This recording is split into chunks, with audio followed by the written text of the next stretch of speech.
বকরের এত মায়ার কান্নার আওয়াজ। নামাজ শেষ, আমি রহমতের নবীকে দেখা আবু বকর আরো ভেঙ্গে বললেন।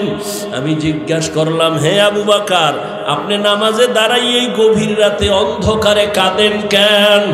আবু বকর বলেন, ও দয়ার নবী, আমার মালিকের আদালতে কিয়ামতের দিন কেমনে যে দাঁড়াবো, ওই পরকালের ভয় আমি নামাজে কান্না করেছি। নবী বলেন, আবু বকর, 10 জন সাহাবা জান্নাতীদের মধ্যে আপনি তো 1 নাম্বারের জান্নাতি, আল্লাহ তো ঘোষণা দিছেন, আবার কেন ভয়? আবু বকর বলেন, ইয়া রাসূলুল্লাহ, আমার কোন আমলে যদি আল্লাহ বেজার হয়ে যায় তাহলে আল্লাহ তো জান্নাতের টিকিট ক্যান্সেল করে দিবেন, সেদিন আমার কি উপায় হবে? কিয়ামতের বয়ান তো আপনি করেছেন, কিয়ামতের ময়দান বড় ভয়ঙ্কর হবে, সূর্য থাকবে মাথার উপরে, জাহান্নামের আওয়াজ, সব নারী পুরুষ দাঁড়াবে উলঙ্গ। হাসরের ময়দানে নারীও উলঙ্গ, পুরুষেরাও উলঙ্গ, সূর্যের গরমে মাথার মগজগুলো ভাতের মারের মতো ফুটতে থাকবে, জাহান্নামের আওয়াজে হাসরের মাঠ থরথর করে কেঁপে উঠবে। ওদিকে জাহান্নাম বলবে, ও আল্লাহ, বেনামাজিগুলো কই? বেনামাজি গুনাহগার গুলো আমার পেটে দাও, আমার পেটে ক্ষুধা। আল্লাহ বলবে, জাহান্নাম একটু অপেক্ষা কর, আমি বিচার শেষ করে সব গুনাহগার গুলো তোমাকে দিতেছি। ওদিকে আমার আল্লাহ রাগ হয়ে যাবেন, আল্লাহ রাগান্বিত আওয়াজ দিবেন, লিমানিল মুলকুল ইয়াউম লিল্লাহিল ওয়াহিদিল কাহ্হার। আল্লাহ রাগান্বিত কুদরতের আওয়াজ দিবেন, আওয়াজে হাসরের ময়দানটা থরথর করে কেঁপে উঠবে। ও রহমতের নবী, এত ভয়ঙ্কর হবে হাসরের ময়দান, নবীদের কোনো গুনাহ নাই, তারাও কান্না শুরু করবেন, জাহান্নামের ভয়, হাসরের মাঠের ভয়ঙ্কর অবস্থা দেখিয়া কান্না শুরু করবে। ও মাধবপুরের মুমিন, ওই আমেরিকার দিকে তাকাইয়া দেখ, এলাকায় আগুন আর আগুন আর আগুন, গোটা দুনিয়াটা মনে হয় যেন বাহাদুরি কইরা চালায় আমেরিকা, কিন্তু তাকাইয়া দেখো শত শত বাড়ি জ্বলিয়া পুড়িয়া যায়, আগুন পানি দিয়েও ঠান্ডা করতে পারে না। ওরে জাহান্নামের আগুন আরো কত ভয়ঙ্কর আগুন, গুনাহ নিয়ে কবরে গেলে হাসরের মাঠে কি উপায় হবে? ওই পরকালের চিন্তা করিয়া এখনো তওবা করো। জাহান্নামের আগুন, আবু বকর যদি কান্না করেন, ওমর যদি কান্না করেন, জাহান্নামের ভয়, তোমার আমার তো গলায় রশি লাগায় আজীবন কান্না করা উচিত। অথচ তোমার আমার চোখে পানি নাই, নামাজ নাই, রোজা নাই। ও যুবক, তোমার মতো যুবক স্কুল কলেজে পড়িয়াও তো নামাজ ছাড়ে না, চাকরি করে নামাজ ছাড়ে না, ব্যবসা করে নামাজ ছাড়ে না, রাস্তায় গাড়ি চালায় নামাজ ছাড়ে না, তুমি কেন পারবা না? ও যুবক বাবারা, এখনো সময় আছে, জাহান্নামের আযাবের ভয় তওবা করো। পর্দার আড়ালের মা বোনেরা, এখনো সময় আছে, তওবা করেন। বেপরদায় আর কত চলবেন, আর মোবাইলে সময় কত নষ্ট করবেন, আর নামাজ কত ছাড়বেন? আপনার মতো মা পর্দাওয়ালা নামাজির অভাব নাই, আপনি কেন পারবেন না? আবু বকরের মতো বান্দা যদি হাসরের মাঠের ভয়ে কান্না করে, আপনার আমার তো অনেক কাঁদা উচিত, কারণ নামাজ নাই, রোজা নাই, কোনো আমল নাই।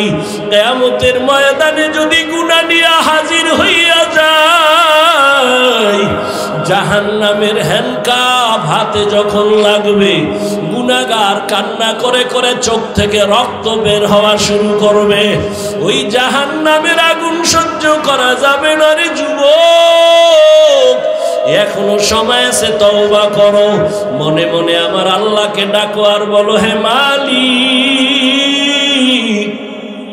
জীবনে কম নামাজ ছাড়ি নাই, আর ছাড়ব না। জীবনে তো কম দাড়ি কাটি নাই, আর কাটবো না।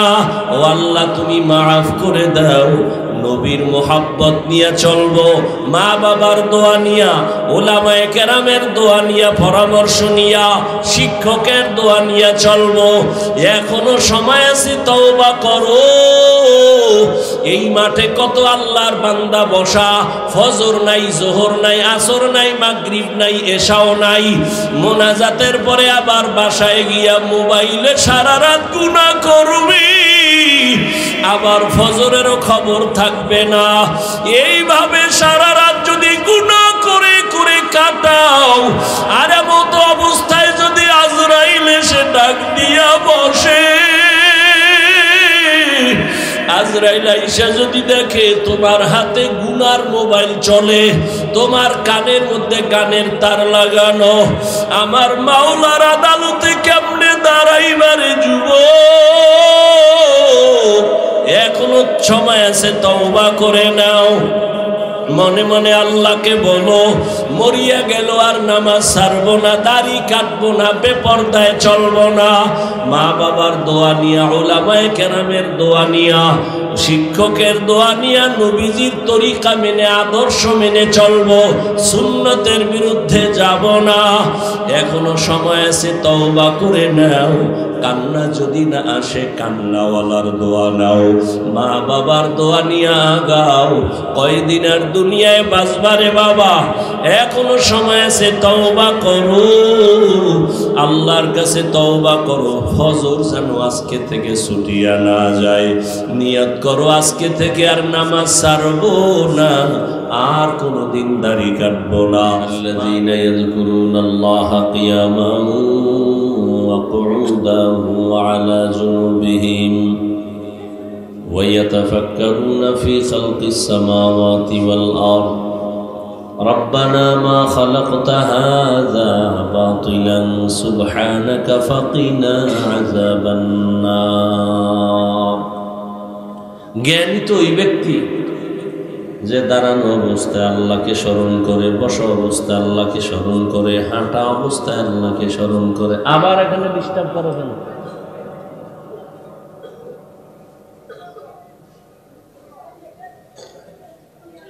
সর্বাবস্থায় খেয়াল করে আল্লাহর স্মরণ। আমারে কে বানাইছেন, কে পাঠাইছেন, আমি হাঁটতেছি কার ইশারায়। রাতের বেলা ঘুমায় গেলাম, ঘুম থেকে আবার আমি উঠতে পারবো এই গ্যারান্টি নাই। কে আমাকে উঠাইতেছেন? এইভাবে যারা চিন্তা করবেন, আর আল্লাহর কুদরত, আসমান জমিন দেখে বলবে, রব্বানা মা খালাকতা হাযা বাতিলা। হেদায়ার মালিক, তুমি আসমান বানাইছো, অনর্থক বানাও নাই। জমিন তুমি বিনা কারণে বানাও নাই। তুমি এত সুন্দর কুদরতের আসমান বানিয়েছ, তুমি আমাকে দয়া করে মাফ করে দাও। এ হলো জ্ঞানী। আসল মালিকের ভুলে না যেখানেই যায়। জ্ঞানী তো ওই ব্যক্তি যেখানেই যাক না কেন আসল বাড়ির কথা ভুলে না। আমি মাধবপুরে আসছি, সিলেটে গেছি, বয়ান করছি, এখানে আসি, আমার মাথার মধ্যে আমার আসল বাড়ির চিন্তা আসেনি? আছে? আপনারাও এখানে বয়ানে আসছেন, এটা কিন্তু আপনার স্থায়ী। সারা রাত থাকবেন এখানে, আপনি স্থায়ী থাকার জন্য আসেন নাই। ধৈর্যের সাথে বসে আছেন, কিন্তু আপনার মাথার মধ্যে একটা খেয়াল আছে, আমার বাসা আছে, বাড়ি আছে, স্ত্রী আছে, পরিবার আছে, সন্তান আছে। আপনি আবার ঘড়ির দিয়ে তাকান, তাড়াতাড়ি বাসায় যাওয়া লাগবে, গিয়ে ঘুমানো লাগবে। কালকে দোকানদারি, ব্যবসা, চাকরি, অফিস না যদি করি, আমার বেতন হবে না, ঘরের চুলায় আগুন জ্বলবে না। তাহলে আপনার আমার মানুষ হিসাবে আমরা তো এই জমিনের বাসিন্দা না। এটা তো আপনার আমার বাড়ি না, বরং এটা আপনার আমার মুসাফির খানা। ইহা হাম সব মুসাফির হে, কবর আখির ঠিকানা। यहाँ हम सब मुसाफिर हैं, कब्र आखिर ठिकाना, कोई आगे रवाना है, कोई पीछे रवाना। দুনিয়ার হায়াতের আমার কোনো গ্যারান্টি নাই। আমার আসল বাড়ি জান্নাত। কোথায়? ইন্নাল্লাহা আশতারা মিনাল মুমিনিনা আনফুসাহুম ওয়া আমওয়ালাহুম বিআন্না লাহুমুল জান্নাহ। আল্লাহ তাআলা বলেন, ও দুনিয়ার মুমিন, আমি তোমার জান আর মাল কিনে নিয়েছি, বিনিময়ে তোমাকে জান্নাত দিয়েছি। আপনার আমার জান মাল কিনে নিয়েছেন কে? বিনিময়ে কি দিয়েছেন? জান্নাত। ওই জান্নাত কি দুনিয়ায়? মরার পরে ওই জান্নাত। ওই জান্নাত পেতে হলে তোমাকে এখনই জান্নাতের টিকিট নিতে হবে। জান্নাতের টিকিট এখনই নাও।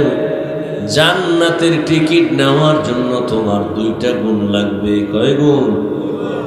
এক নাম্বার গুণ হলো ঈমান, দ্বিতীয় গুণ হলো নেক আমল। ঈমান আর আমল এবং হতে হবে দুটোটা নির্ভেজাল। শিরিক থাকা যাবে না। শিরিক মুক্ত ঈমান, বিদআত মুক্ত নেক আমল। আমলটা হতে হবে মদিনাওয়ালা নবীর আদর্শ মতে। মন গড়া আমল করলে হবে না।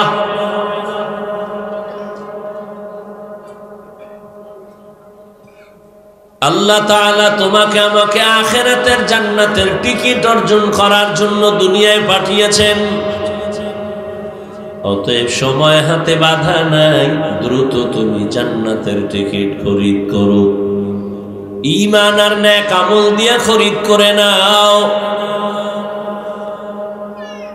দুপুর বেলা ঘরের মধ্যে রান্না করতে হবে, মেহমান আসবে। বাবায় সন্তানের ডেকে বলে, সন্তান মাধবপুর বাজারে যাও, টাকা দিয়ে দিলাম, ডাল চাল তরকারি সব নিয়ে মাছ টাছ নিয়ে আসো। নিয়ে আসলে ঘরে চুলায় রান্না হবে। দুপুর বেলা মেহমান আসবেন। সন্তান টাকা পকেটে পাইয়া এখন পকেট গরম, বড় নাচতে নাচতে মাধবপুরে যায়। বাজার করবে, টাকা পাইছে বাবা। বাজারে যাইয়া বাজার করা, এই চিন্তা নিয়ে হঠাৎ করে তাকায় দেখে মাধবপুরের রং বেরঙের সুন্দর সুন্দর ঘর, সাজানো গুলশান। এখানে নাচ, ওখানে গান, ওখানে আড্ডা চলে, ক্যানভাসার চলে, ওখানে কত রং তামাশা। যুবক এই মাধবপুরের এই রং তামাশা দেখে দেখতে দেখতে দেখতে দেখতে যে বাজার করতে আসছে তা ভুলে গেছে। ওর এখন কোনো চিন্তাই নাই।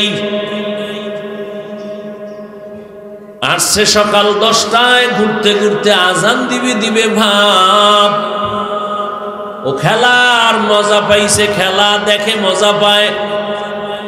মাধবপুর স্টেডিয়ামে খেলা চলে, অমুক জায়গায় নাচ গান চলে, দেখতে দেখতে মজা পাইয়া আসল ঘরের খবর নাই, বাজারেরও খবর নাই। হঠাৎ করে মনে পড়ে গেছে, আমি আসছি কেন? আমারে তো আমার বাবা বাজার করার জন্য পাঠিয়েছেন। মেহমান আসবে, আমি নিয়ে গেলে রান্না করবে আমার মা।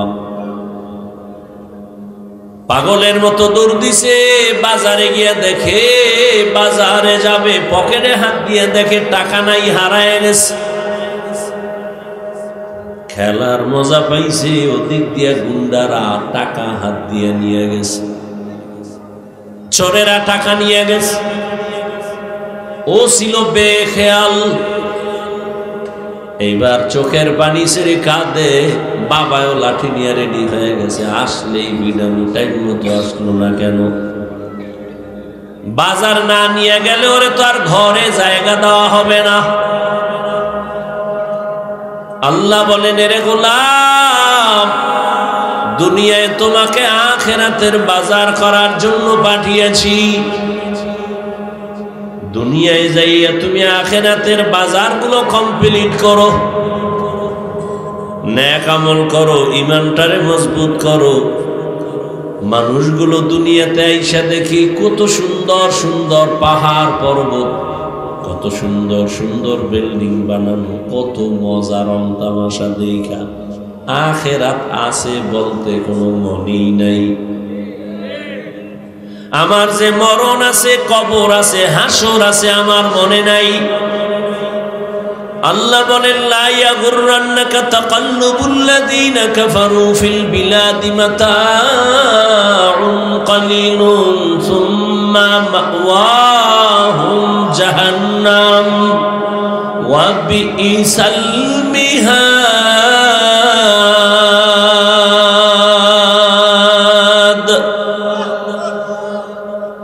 এই দুনিয়ার মুমিন, কাফের বেঈমান মুশরিকদের বানানো গুলশান দেখে পাগল হইও না, এগুলোর কোনো মূল্য নাই।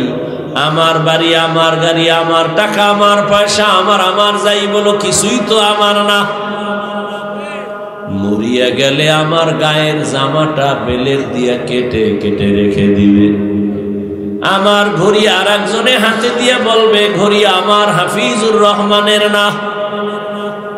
আমার মোবাইলটা আর একজনে সিম ঢুকায়া বলবে এই মোবাইল আমার হাফিজুর রহমানের মোবাইল না। তাহলে আমার কিছুই নাই, আমি শুধু স্বপ্নের মতো পাগল হয়ে ঘুরি।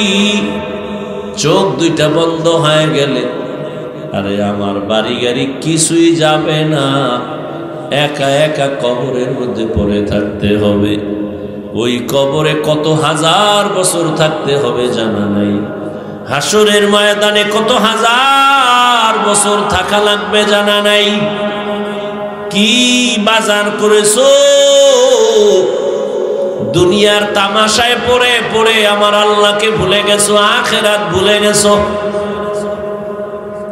কয়েকদিন থাকার জন্য একটা বাড়ি বানাইছে, এই বাড়িটারে এবার সাজায় বেডরুম, ড্রয়িং রুম, ডাইনিং, এসিওয়ালা রুম, এসি লাগাইয়া সব ছিদ্রগুলো বন্ধ করে যেন আমার ঘুমে কোনো ব্যাঘাত না হয়, সূর্যের আলো না পড়ে, এসির ঠান্ডা বাতাস যেন ঠিক মতো আমাকে দেয়, আমি আরামে ঘুমাবো। ছিদ্র থাকা যাবে না, এসির বাতাস ঠিক মতো আসবে না, সব বন্ধ করে করে করে করে করে করে এরপরে রুমটারে সাজাইছে। সাজাইয়া আসল দরজাটারে খুলে রাখছে।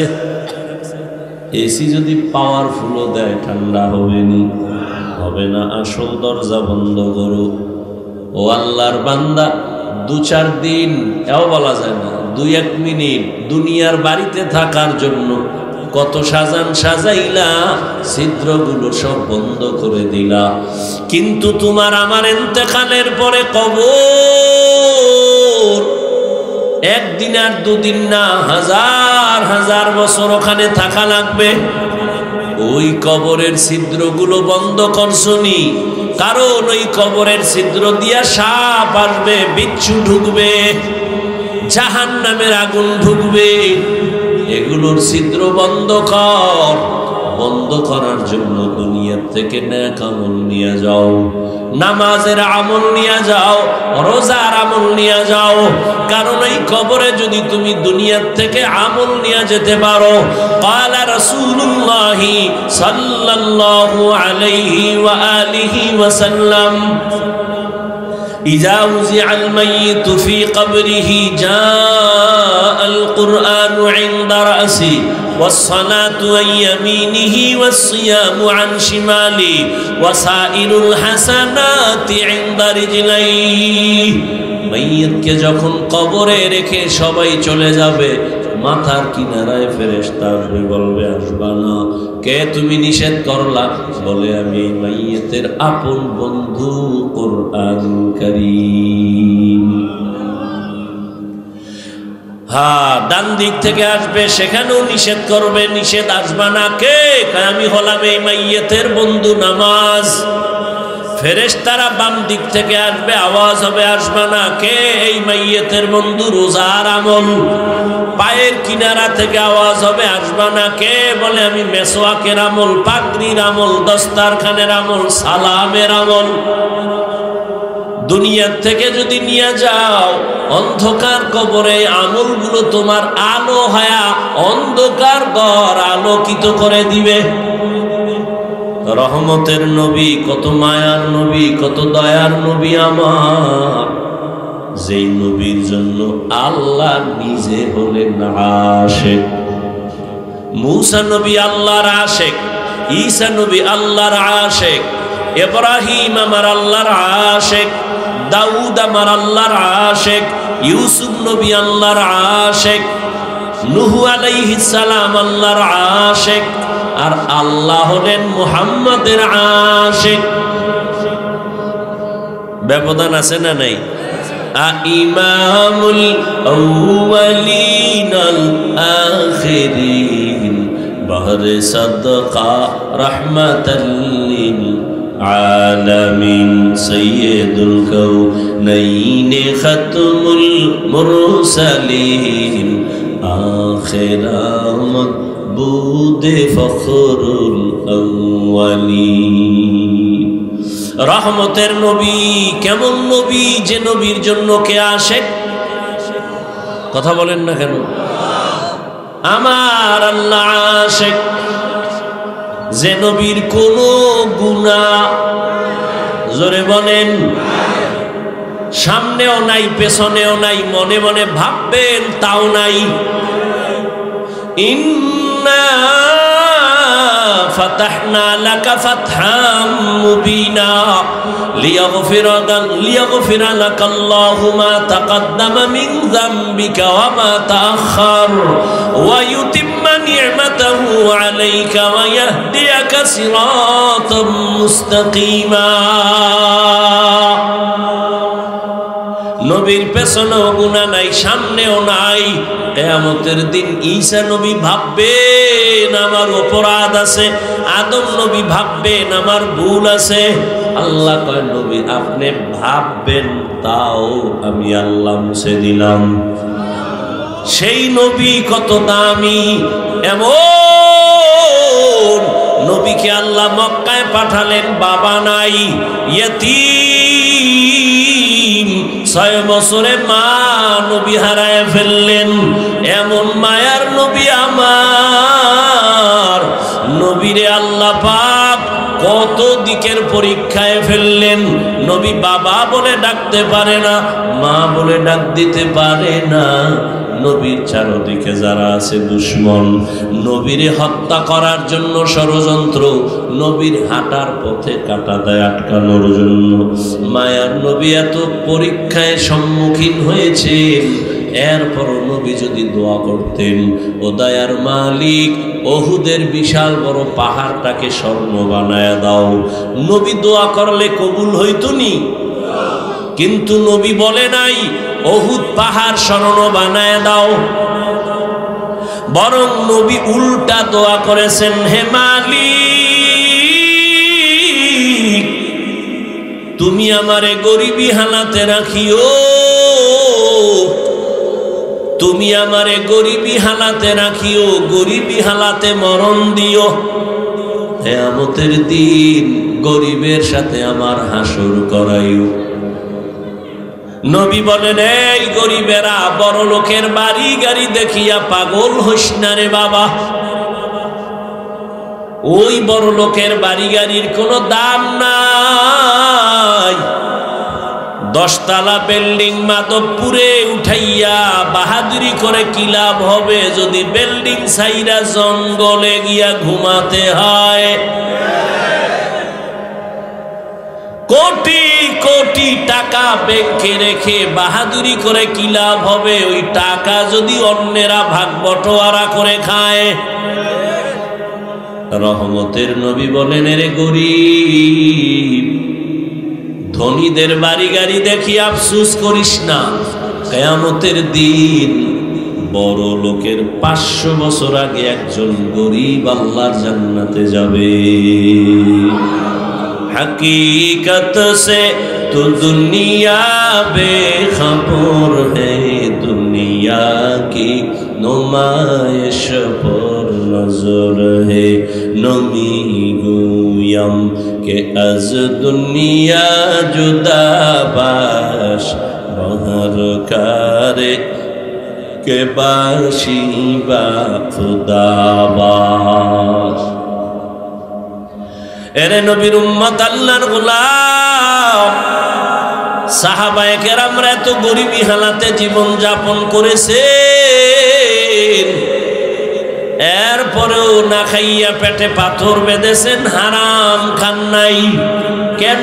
আল্লাহর ভয়। কিয়ামতের দিন ধনী লোকের 500 বছর আগে জান্নাতে যাবে। রহমতের হাতে গড়া সাহাবী বড় দামি, আল্লাহ তাদেরকে জান্নাতের ওপেন চ্যালেঞ্জ দিয়ে দিলেন, টিকিট দিয়ে দিলেন। এরে নবীর উম্মতের দল দুনিয়াকে পিছে ফেলে সামন দিকে আগায় যায় নবীর সাহাবী। আল্লাহ তাদের উপরে খুশি হইয়া জান্নাতের অগ্রিম সার্টিফিকেট দিয়ে দিলেন। আম্মা জান আয়েশা রাদিয়াল্লাহু আনহা, যার সাথে নবীজির বিবাহ হলো 6 বছরে। কয় বছর? আম্মা জান আয়েশা রাদিয়াল্লাহু আনহার যখন 6 বছর বয়স, নবীজির সাথে বিবাহের বন্ধন হলো। 9 বছর বয়স যখন হলো, আম্মা জান নবীজির ঘরে চলে গেলেন। আম্মা জানের বয়স যখন 18 বছর, রহমতের নবী দুনিয়া থেকে বিদায় নিলেন। হিসাবটা বুঝে থাকলে বলবেন, আম্মা জান নবীজির ঘর করলেন কতদিন? গেছে সব শেষ। 9 বছর নবীর ঘর করলেন। টোটাল আম্মা জানের বয়স কত?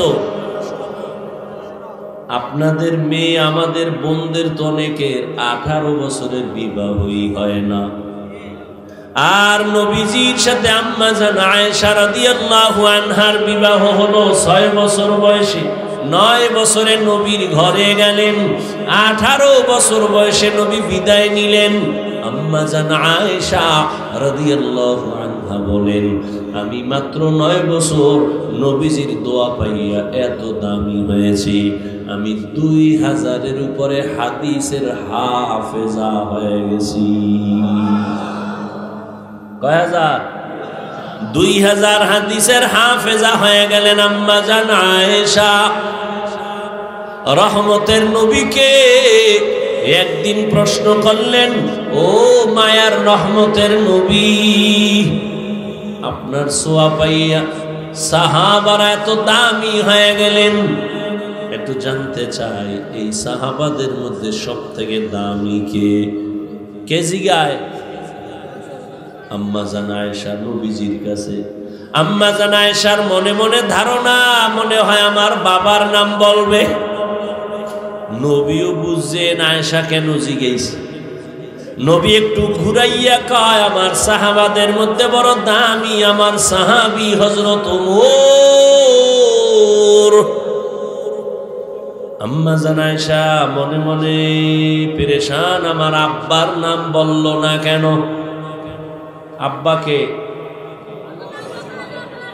আবু বকর রাদিয়াল্লাহু তাআলা আনহুর নাম কেন বলে নাই? নবী বলেন, হে আয়েশা, ওমরের খবর জানুনি?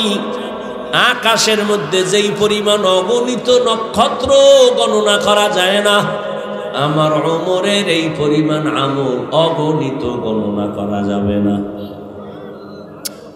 যতই ঘুরায় নবী খালি ওমর ওমর। আম্মা জান জানতে চায় আমার আব্বা কেমন? কয় না, নবী বলে না। মহিলা আর কত গোপন রাখতে পারে, ভিতরে আর চাপা দিয়া পারে না। নবীর এইবার জিগে ফেলল, আমার আব্বা জানের কি খবর? রহমতের নবী বলেন, হে আয়েশা, আবু বকর? বলে জি। বলে আবু বকরের হিসাব তো সম্পূর্ণ আলাদা। সম্পূর্ণ? বলে কেমন? রহমতের নবী বলেন, সব মুমিন এদের যদি সব আমলগুলো নেক আমল এক পালায় দেয়, আর আমার আবু বকরের দুইটা আমল ভিন্ন পালায় দেয়, সমস্ত মুমিনের আমলের পাল্লা থেকে আবু বকরের দুই আমলের পাল্লা অনেক ভারী হয়ে যাবে।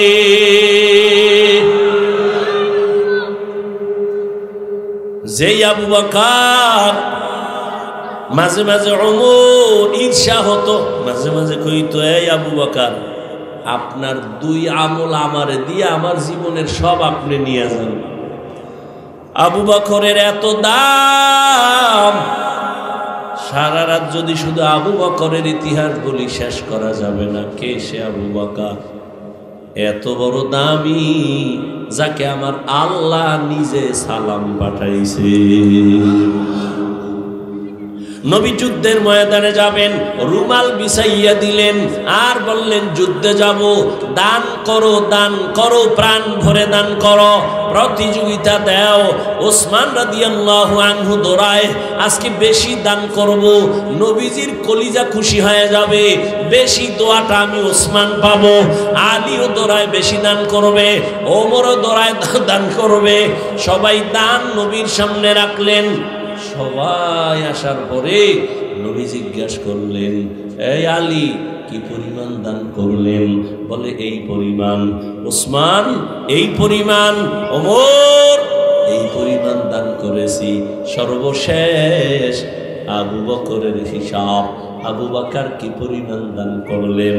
আবু বকর চোখের পানি ছেড়ে দুর্বল হয়ে কয়, ইয়া রাসূলুল্লাহ, আমার ঘরে কোনো সম্পদ নাই, আমি ঝাড়ু দিয়া দিয়া আমার মায়ার নবীর কথা মানার জন্য আল্লাহর মহব্বতে সব আমি রহমতের নবীর সামনে আনছি।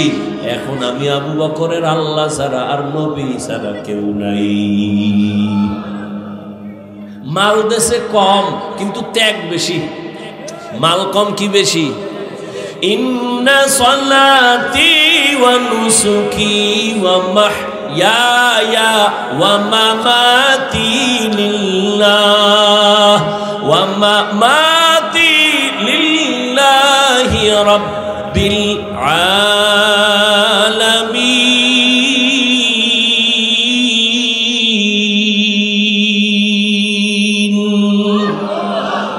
रंगे तकवा रंगे सिद्दीको रंगे दीता अबद बाकी बुअद बर आबदी। ওমরের মন ছিল আমি বড় পুরস্কার পাবো, নবীর দোয়া। আবু বকর যখন কথা বললেন সব চুপ হয়ে গেল। আরে আবু বকরের থেকে তো উপরে উঠতে পারলাম না। হঠাৎ করিয়া নবীও আশ্চর্য হয়ে গেলেন। আর দেরি না, জিব্রাইল আমিন এসে হাজির। জিব্রাইল এসে বলেন, ও রহমতের নবী, বারবার আমি আপনার কাছে আসি, আল্লাহ আপনাকে সালাম দেন। আজকে আল্লাহ আলাদা করে আবু বকরের সালাম দিয়েছেন। আর আল্লাহ জানতে চেয়েছেন আবু বকরের মনের কি হালাত। নবী বলেন, আবু বকর ধন্য আপনার কপাল, আল্লাহ আলাদা সালাম পাঠিয়েছেন। আল্লাহ জানতে চাইতেছেন আপনার অন্তরের কি হালাত এখন। আবু বকর হাউমাউ করে কান্না করে, ও রহমতের নবী আমার, মক্কায় এক সময় ছিলাম আমি বড় জাহান্নামের আসামি। আপনার হাতে হাত লাগাইয়া, আপনার সোয়া পাইয়া, নেক দোয়া পাইয়া আজ আল্লাহ আমাকে এমন ভাবে কবুল করেছেন যে আল্লাহ আমাকে সালাম পাঠিয়েছেন। আমি কি বলবো? আমার বলার কোনো ভাষা নাই যে আল্লাহ আমাকে সালাম দিয়েছেন। এই আবু বকরের দাম কম না বেশি? রহমতের নবী বলেন, আমার মসজিদের পাশেই তো হুজরা, আম্মা জান আয়েশার হুজরা। নবী বলেন, আমি এসা পরে ঘুমায় গেলাম। আমি ঘুমাইলে আমার চোখ বন্ধ, আমার অন্তর ঘুমায় না। রাতের ঘুম গভীরে হঠাৎ কানের মধ্যে আওয়াজ আসতেছে, কে যেন মসজিদে কান্না করে। গভীর রাতে অন্ধকারে কে কান্না করে? আমার ঘুম ভেঙ্গে গেল। আমি বের হইলাম, ঘুম থেকে উঠিয়া আমি বাইরে গেলাম। আমি তাকাইয়া দেখি কে ভেতরে কান্না করে। আমি তাকাইয়া দেখি এই গভীর রাতে অন্ধকারে আমার আবু বকর নামাজে দাঁড়ায়া দাঁড়ায় কান্না করতেছে। আমি মায়ার নবী অপেক্ষায় করে বসে রইলাম। আবু বকরের এত মায়ার কান্নার আওয়াজ। নামাজ শেষ, আমি রহমতের নবীকে দেখা আবু বকর আরো ভেঙ্গে বললেন। আমি জিজ্ঞাসা করলাম, হে আবু বকর, আপনি নামাজে দাঁড়াই এই গভীর রাতে অন্ধকারে কাঁদেন কেন? আবু বকর বলেন, ও দয়ার নবী, আমার মালিকের আদালতে কিয়ামতের দিন কেমনে যে দাঁড়াবো, ওই পরকালের ভয় আমি নামাজে কান্না করেছি। নবী বলেন, আবু বকর, 10 জন সাহাবা জান্নাতীদের মধ্যে আপনি তো 1 নাম্বারের জান্নাতি। আল্লাহ তো ঘোষণা দিছেন, আবার কেন ভয়?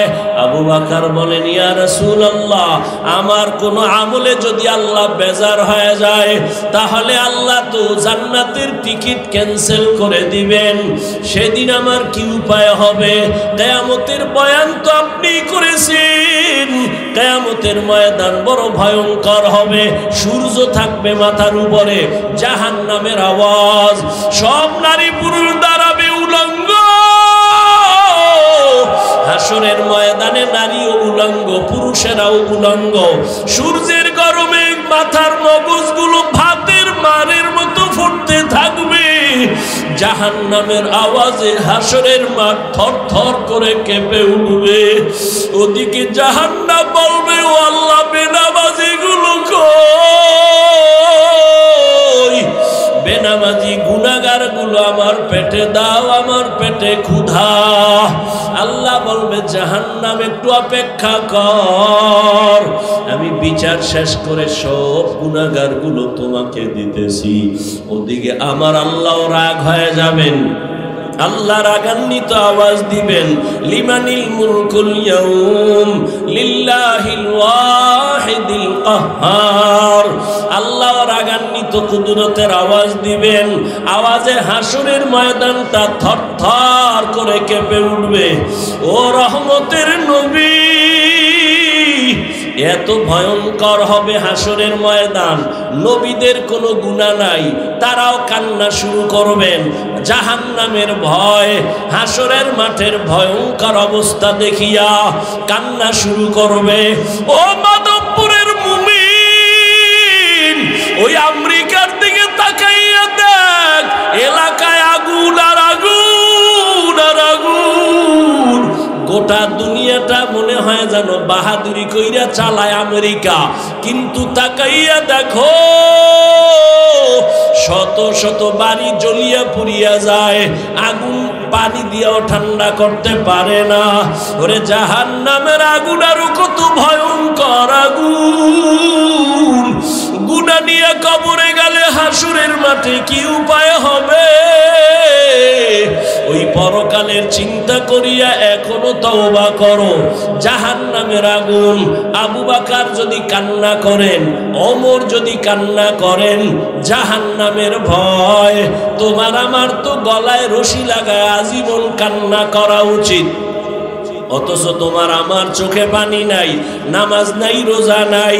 ও যুবক, তোমার মতো যুবক স্কুল কলেজে পড়িয়াও তো নামাজ ছাড়ে না, চাকরি করে নামাজ ছাড়ে না, ব্যবসা করে নামাজ ছাড়ে না, রাস্তায় গাড়ি চালায় নামাজ ছাড়ে না। তুমি কেন পারবা না? ও যুবক বাবারা, এখনো সময় আছে, জাহান্নামের আযাবের ভয় তওবা করো। পর্দার আড়ালের মা বোনেরা, এখনো সময় আছে, তওবা করেন। বেপরদায় আর কত চলবেন, আর মোবাইলে সময় কত নষ্ট করবেন, আর নামাজ কত ছাড়বেন। আপনার মতো মা পর্দাওয়ালা নামাজির অভাব নাই, আপনি কেন পারবেন না? আবু বকরের মতো বান্দা যদি হাসরের মাঠের ভয়ে কান্না করে, আপনার আমার তো অনেক কাঁদা উচিত। কারণ নামাজ নাই, রোজা নাই, কোনো আমল নাই। কিয়ামতের ময়দানে যদি গুনাহ নিয়ে হাজির হইয়া যায়, জাহান্নামের হ্যান্ডকাপ হাতে যখন লাগবে, গুনাহগার কান্না করে করে চোখ থেকে রক্ত বের হওয়া শুরু করবে। ওই জাহান্নামের আগুন সহ্য করা যাবে না রে যুবক, এখনো সময় আছে, তওবা করো। মনে মনে আমার আল্লাহকে ডাকো আর বলো, হে মালিক, জীবনে কম নামাজ ছাড়ি নাই, আর ছাড়বো না। জীবনে তো কম দাড়ি কাটি নাই, আর কাটবো না। ও আল্লাহ, তুমি মাফ করে দাও। নবীর মোহাব্বত নিয়ে চলবো, মা বাবার দোয়া নিয়া, ওলামায়ে কেরামের দোয়া নিয়া, পরামর্শ নিয়া, শিক্ষকের দোয়া নিয়ে চলবো। এখনো সময় আছে, তওবা করো। এই মাঠে কত আল্লাহর বান্দা বসা, ফজর নাই, জোহর নাই, আসর নাই, মাগরিব নাই, এশাও নাই।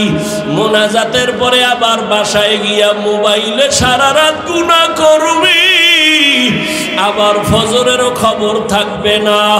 এইভাবে সারা রাত যদি গুনাহ করে করে কাটাও, আর এমত অবস্থায় যদি আজরাইল এসে ডাক দিয়া বসে, আজরাইল আইসা যদি দেখে তোমার হাতে গুনার মোবাইল চলে, তোমার কানের মধ্যে গানের তার লাগানো, আমার মাওলার আদালতে কেমনে দাঁড়াইবারে যুবক? এখনো সময় আছে, তওবা করে নাও। মনে মনে আল্লাহকে বলো, মরিয়া গেল আর নামাজ ছাড়বো না, দাড়ি কাটবো না, বেপরদায় চলবো না। মা বাবার দোয়া নিয়া, উলামায়ে কেরামের দোয়া নিয়া, শিক্ষকের দোয়া নিয়া, নবীজির তরিকা মেনে, আদর্শ মেনে চলবো, সুন্নতের বিরুদ্ধে যাব না। এখনো সময় আছে, তওবা করে নাও। কান্না যদি না আসে, কান্নাওয়ালার দোয়া নাও, মা বাবার দোয়া নিয়ে আগাও। কয়দিন আর দুনিয়ায় বাঁচবারে বাবা, এখনো সময় আছে, তওবা করো, আল্লাহর কাছে তওবা করো। ফজর যেন আজকে থেকে ছুটিয়া না যায়। নিয়ত করো আজকে থেকে আর নামাজ ছাড়বো না, আর কোনোদিন দাড়ি কাটবো না, মা বাবার সাথে বেয়াদবি করবো না, উলামায়ে কেরামের পরামর্শ নিয়ে, শিক্ষকের দোয়া নিয়ে চলবো। আল্লাহ আমাদের কবুল করে নেন, এই ময়দানকে কবুল করে নেন। আয় আল্লাহ, আমার কলিজার যুবকদের কবুল করে নেন, মুরব্বীদের কবুল করে নেন, মা বোনদের কবুল করে নেন। আয় আল্লাহ, সবার বরকতে আমাকেও কবুল করে নেন।